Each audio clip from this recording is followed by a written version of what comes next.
You have gained an opportunity for the job profile in your dream company. The recruiter has scheduled a telephonic interview for you. Obviously, you do not want to miss this chance or want anything to go wrong. Telephonic interviews are a difficult nut to crack. Therefore, you can follow a set of guidelines in order to pass this interview. Do not worry, we are here to help you out. Hello everyone and welcome to another session from Career App's YouTube channel. My name is Merin and today we will be discussing about how to perform best in telephonic interviews. In this era of new age technologies, the method of interviews also has evolved a lot. Telephonic interviews are the first point of contact between the candidate and the employer. This mode of interview is basically conducted to narrow down the pool of candidates for the face-to-face or personal interview. Therefore, it is important to showcase yourself as a prospective candidate in the telephonic interview. So in today's session, we will be discussing about some of the tips that you can utilize while attending a telephonic interviews. Let's go through them one by one. Number 1, do your research. No matter whether it's a personal interview or a telephonic one, either of this would require knowledge about the organization for you to perform better. Do your research work in prior. Identify the mission, history, organization culture, products or business units and so on. Make sure to quote this information while attending the interview based on the context. This will give you a good impression to the interviewer. Number 2, double check the details.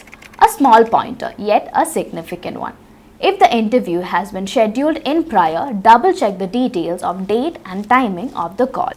Number 3, practice beforehand the interview.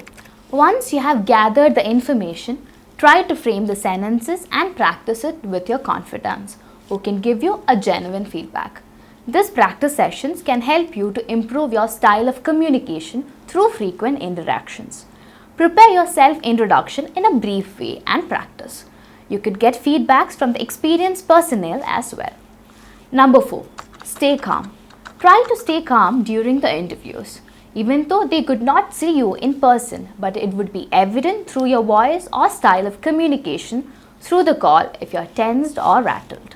Therefore, stay calm and attend the interview. You will notice how things starts falling in place once the over-anxious part of you goes away. Number 5, keep the documents handy. Make sure to get a hard copy of the resume and the cover letter before the interview, if it is scheduled on a specific date and time slot. Keep papers or sticky notes to jot down the information about your next interview. You can take a glance at the resume while giving your self-introduction to ensure that you have not missed out any crucial points. Number 6, positive mindset. A positive mood is important while attending any competitive task. You do not want to lose this chance by being in a bad mood, which may result in anxious or irritable tone or not in the right mindset to think and answer the interviewer.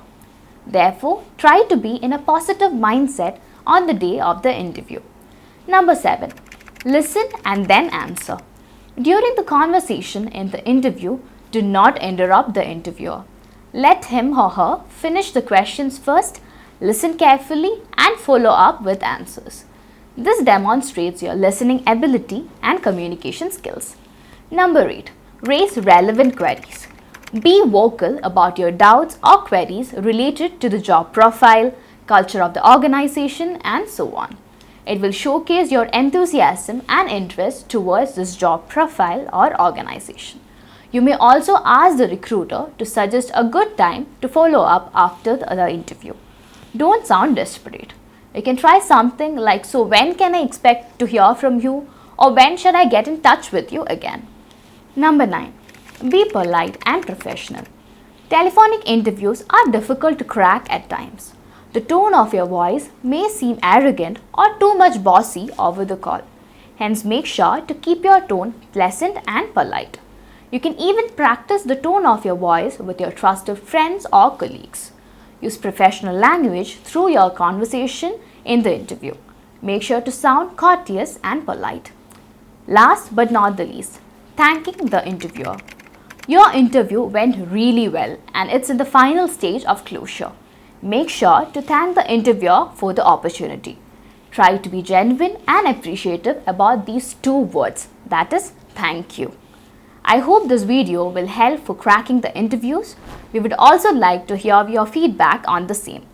Feel free to write for any requests or videos that we could take it forward. For more videos, please like and subscribe. We'll be back with a lot of insightful topics, so keep visiting us. Thank you.